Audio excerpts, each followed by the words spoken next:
I'll be with you in 2 seconds now. I just have to check out a couple of things, okay? I'll just be with you in a second, and then we can talk about Ireland's great wealth divide in a second or two. Okay, I'm going to get these headphones in. So just bear with me for 2 seconds, okay?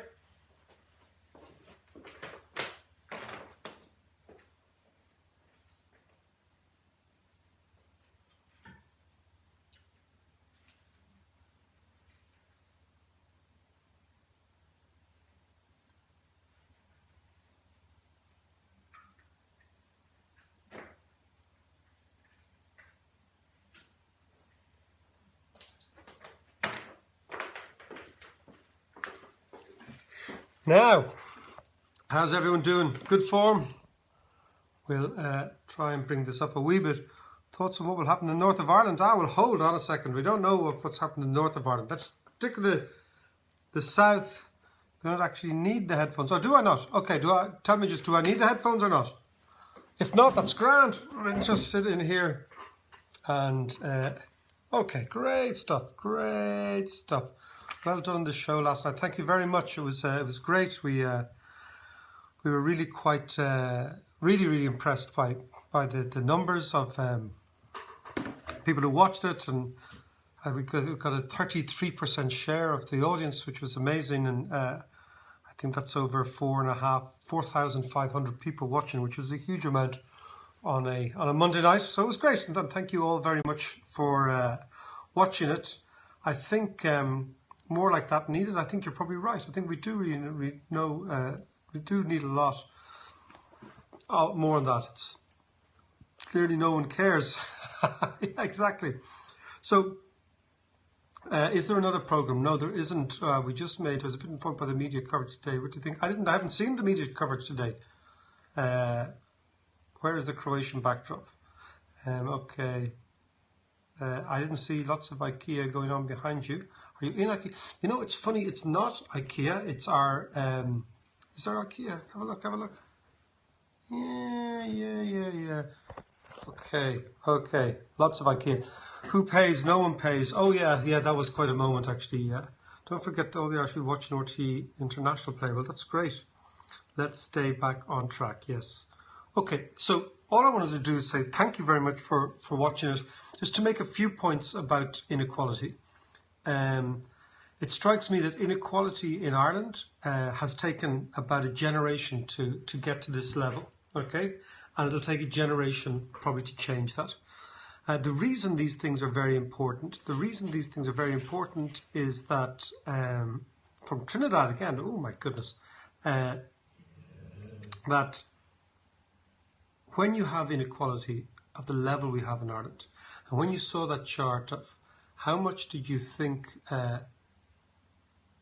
inequality is, and how much do you think is likely to be, and what it actually is, like that I think was extraordinary in terms of explaining to us just how, just how bad the situation is in a country like Ireland, which is a civilized country, which is a wealthy country, where the government tries to do a lot to increase income. Viva Guyana, fantastic. So the reason is the following, is that the recession has got enormous amounts of advantages for the very rich. Assets become very cheap, and those with cash can buy those assets cheaply. They then wait until those assets go back up in value, and in the case of property in Ireland, they will suppress the property market supply in order to let the property prices go up. So what you see is a direct transfer from the middle to the very rich. And the very rich are then supported by three really distinct factors. One is their taxation. So if you own a REIT, for example, you do not pay taxation on your rate of interest. That's the first thing. The second thing is QE, the quantitative easing, has enormously driven up asset prices, and those asset prices are making the rich even richer. And then the third factor is that the banks are now lending money to the very rich and not lending money to the average guy. Like, for example, if you're very, very rich, you will probably be able to avail of the ECB's rate of a 0 or close to 0 rate finance. Okay, but if you're an average guy, you're going to be, paying a mortgage rate of about 5% or 4% now. So already the rich are paying for capital at a rate which is miles below the average guy. So if you take all these together, you can see how a situation evolves where the top 1% in Ireland, not the top 1%, but the top 0.02%, i.e. the 100 most rich people in the country, saw their wealth increase by 12 billion euros last year, which is twice as much as the increase in total Irish GDP or total Irish income. So these are the sort of figures that amaze me. The second aspect is one of the reasons this is wrong is it's economically very, very wasteful. And why is it wasteful?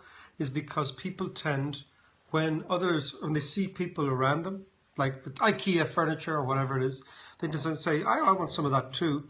So you get this sort of an arms race in consumption where people spend simply for status and to feel good about themselves, and that drives up the economy, but equally what it does do is it drives down people's happiness. The second aspect is when you have enormous concentrations of wealth at the very top, you tend to see a halting of the upward social mobility. I always think that societies are like a conveyor belt, that you start here and you try to move up. And one of the reasons I did this was when I was a little boy, about 7, I was very, very close to my grandmother, who was from County Cork. She ran a pub. She was a hoot. And, this is in the 70s when I was a little kid. And she used to tell me all these stories about the IRA. And she used to do stories of, Michael Collins, the War of Independence. But she also told me that she used to go to school in her bare feet. So this is my granny. Now, that's not that long ago that Irish kids, think about it, Irish kids went to school in their bare feet. Now, I think it's an extraordinary achievement, the social mobility that has happened since then in Ireland. But one of the reasons there was social mobility was that the land was actually taken from the landlords and given through various land acts to the people, number one. And then you got free education, number 2. And you got these big events that actually changed people's lives and changed people's ability and gave people a stake in this republic, gave people a stake in this society. Like they said, basically, you own a little bit of this society and now go and do something with it. And when people own something, when they say, that is mine, that's mine, it changes people's lives totally. And this is why our society was set up. That's how our country, this republic, became a republic in the true sense of the word, or in any sense of the word. So you have that. This is yours. You can take that, and away you go. And what we saw when we did those experiments in terms of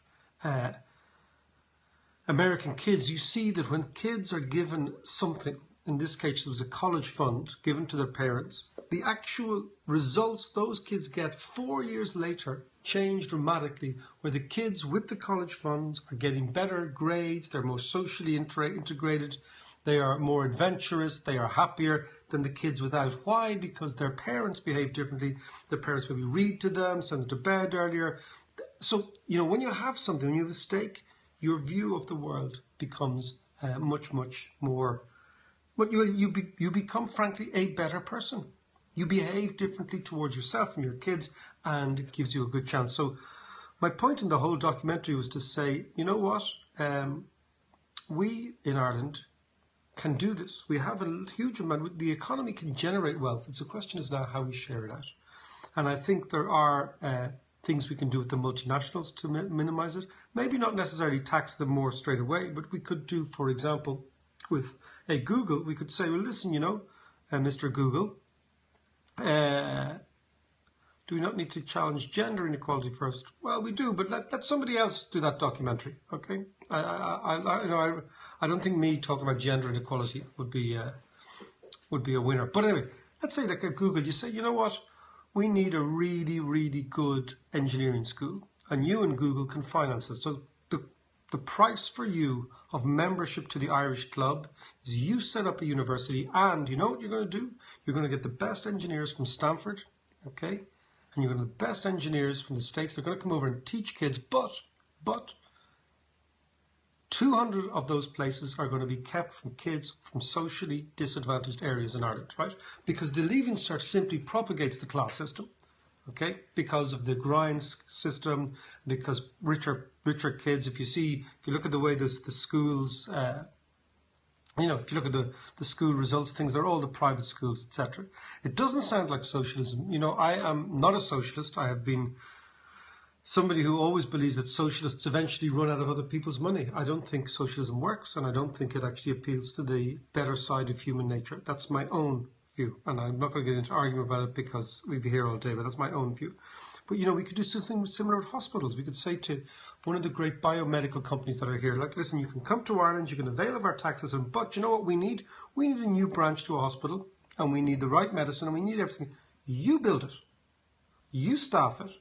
And therefore, your price for membership in the Irish Club, okay, is going to be this piece of infrastructure that you give back to us. So, for example, if you're a person who says, it's a good idea, but I don't trust the state's a bad allocator of capital, you give them money for taxes, they pay civil servants better, they waste all the money, blah, blah, blah, then say, okay. So you say to your Googles and your Facebooks, you're going to build an engineering facility. You're going to build a high-tech computer facility. You're going to staff it. And that, as well as the tax you pay, is the price that you will pay for membership of the Irish Club. And something like this has to be worth thinking about. And you say, do you know what? Kids have got to come from underprivileged areas, or a certain amount of them. So you put quotas on it, okay? And then the big business will feel good about themselves, okay? Right? It's a 5-year election cycle that may be working against you. Well, maybe, but I'm just saying, maybe depoliticize the whole thing. Depoliticize the whole thing. And use the multinationals to the best ability. Don't scare them, and away we go. This is what I'm trying to say last night. Unfortunately, the debate last night after the show became very much, you tax me, I don't tax you, la, la, la, la, la. And that was a little bit boring, because what I'm trying to talk about is not so much punishing people for success, but it's trying to open up the avenues of success to as many people as possible. And I think we can do that. I don't see the problem, Great ideas. How do you get politicians interested? I don't know, but I mean, you got to try it. Getting nearly 500,000 people to watch you on TV was a good way to start.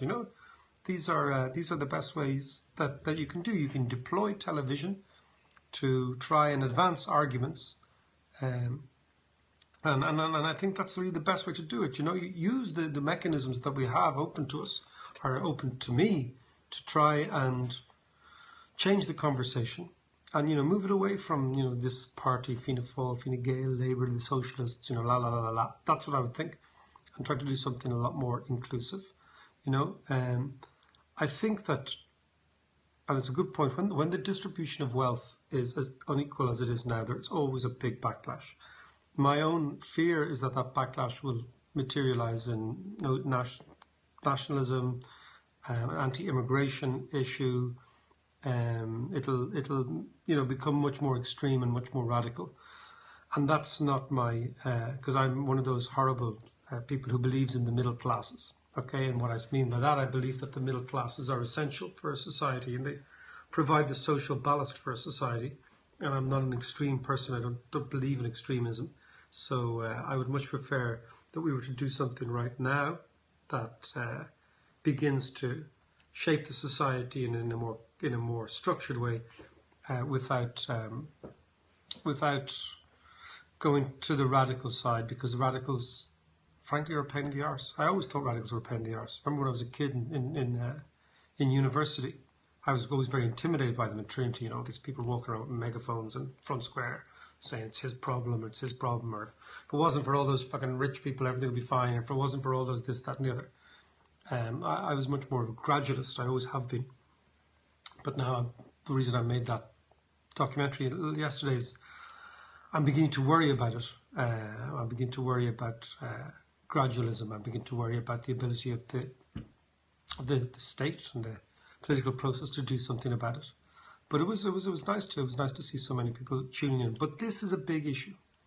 And the other thing I wanted to say yesterday was the very, very interesting. Didn't work in Cambodia. Not much worked in Cambodia, actually, if the truth be known. What I wanted to say yesterday is also that this has come from trickle-down economics. It's been a long, long time coming. And trickle-down economics is wrong because it says that rich people create jobs, but they don't. Actually, that's a big nonsense. Rich people in general actually hoard money. They hoard their savings, they accumulate it, they actually take money out of the system. And we know what actually makes the system expand is money spent in the system, i.e. you and me buying small stuff all the time. That's what creates demand, and demand creates jobs. And in fact, the employer at the very last gasp creates a job because the employer is always looking at a job as a cost. So the average person creates jobs, not the rich guy.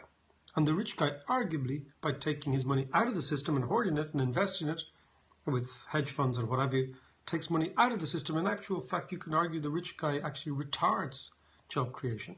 So altogether, this is appealing to the very middle ground, my ground really, which is where I tend to hang out more than anything else. They're lovely. All those love hearts are beautiful.